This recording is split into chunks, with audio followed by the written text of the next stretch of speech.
regard to the military, first of all, under constitutional law, you can only fund the military for no more than 2 years at a time. It was Thomas Jefferson's intention that every man in the United States be armed and trained and be ready to defend his state.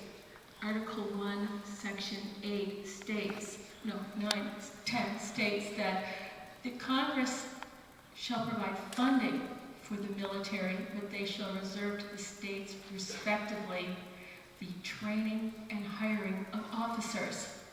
The first place that we need to cut is the budget for Homeland Security. We should evict Homeland Security from the state of Massachusetts.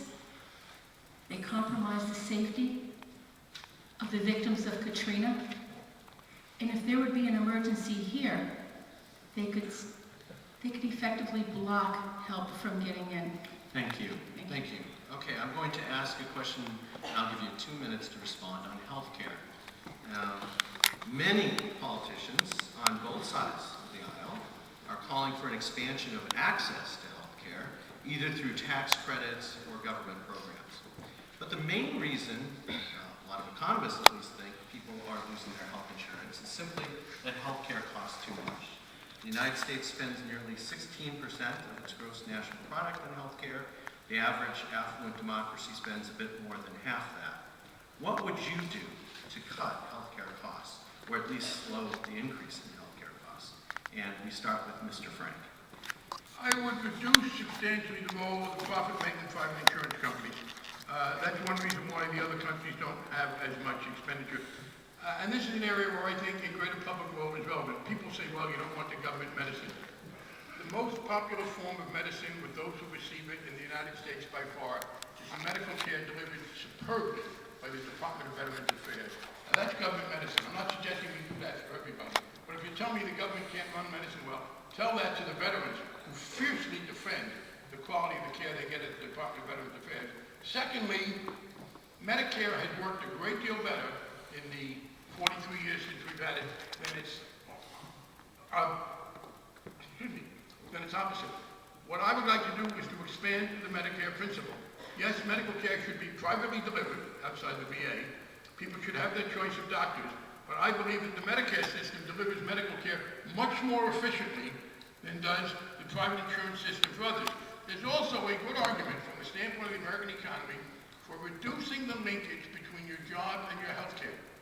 It costs much more to make a car in Detroit than it costs to make that car in Canada.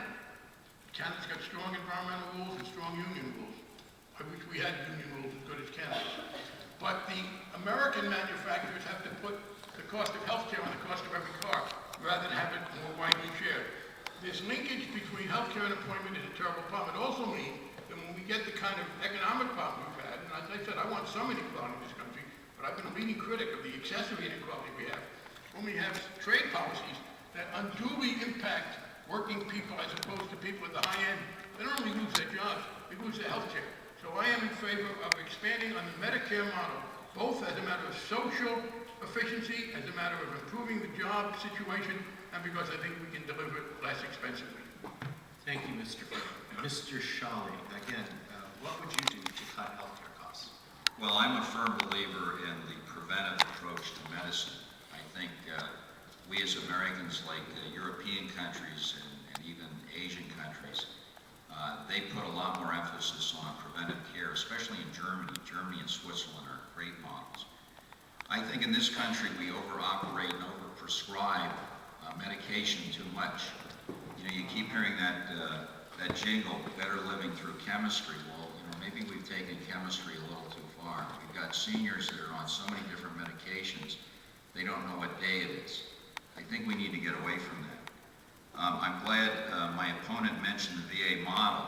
As a person who uses the Veterans Administration hospitals and facilities, I think they've done a remarkable job there. They've received some criticism in the past, but since I've used them, I've been amazed at their efficiency and the quality of health care services that they deliver. Also, I don't think you can force people to have health insurance. It's my understanding understanding that 70% of the people in this country who don't have health insurance are self-employed people who could afford to have health insurance, but they choose not to. There are a lot of other things that we can do. I think, larger groups. I don't believe the government, listen, if you think the government did a great job with this financial crisis, and if you think that they caused this financial crisis, would you want them to take over your healthcare system? I certainly wouldn't. Granted, there are some issues that need to be addressed. Again, I said I believe in less government, fewer taxes. And that means, stay out of my way, stay out of my life. And, let me take care of my family. Let me do what I think is best for my family members. And let's let the communities do what they think is best for the people in those cities and towns. Thank you. Thank you, Ms. Allen. I do not believe that we should be moving to a socialist form of government, where government provides all our health care, owns all our properties, owns all our mortgages. This isn't Russia. We're Americans. The problems of healthcare today are grounded in poor financial planning. And I allege high treason. And here's why. The astounding idea that the Federal Reserve System of the United States is actually operated from London will probably be rejected upon first hearing by most Americans. However, the principal stockholders of the Federal Reserve, that private bank, are not from New York. In contrast, 5 merchant banking firms of London actually own controlling interest in the Federal Reserve Bank of New York. These firms, Schroeder Bank, Morgan Grenfell, Lazard, Rothschild, Brown Shipley, own majority interest in the Fed. And the reason why we are in so much financial trouble is that money is supposed to be based on weight. Thomas Jefferson was the one who set the weights and measures for money through scientific measurement. We had better technology then than we do now. Now, the price of gold, which is supposed to be 16 times the price of silver, is now out of control. But if we could go back to a sound commodity-backed system, a loaf of bread would go back to costing what Thomas Jefferson planned, a nickel. When I was a young girl, Thank you. it cost $10 to go Thank to you. the doctor. Thank you. Thank you. Okay, so I'm going to switch topics now and ask, what is your position on same-sex marriage? And does it bother you if this issue is resolved by judges? Do you think that this is a matter that should be decided only by elected representatives and the people through ballot measures, or should it sometimes be resolved by judges, or what is the proper mix? And we start with Ms. Allen. I am in favor of pro-choice when it comes to marriage. Each person has a right to marry whomever they most dearly love, whether it be a man who loves another man, or a woman who loves another woman, or a man loves a woman, or a woman who loves a man. I am married with 3 children. My husband's here, back of the room, and I have lived a very happy and fruitful life as a heterosexual.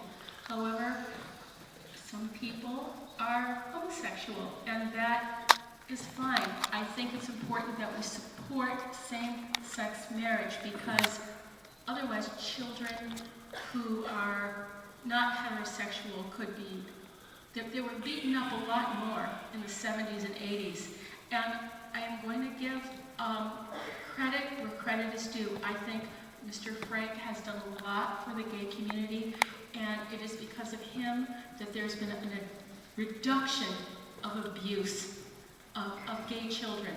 And I'm a fair person, and I do thank him for that. All right, thank you. Mr. Sholley.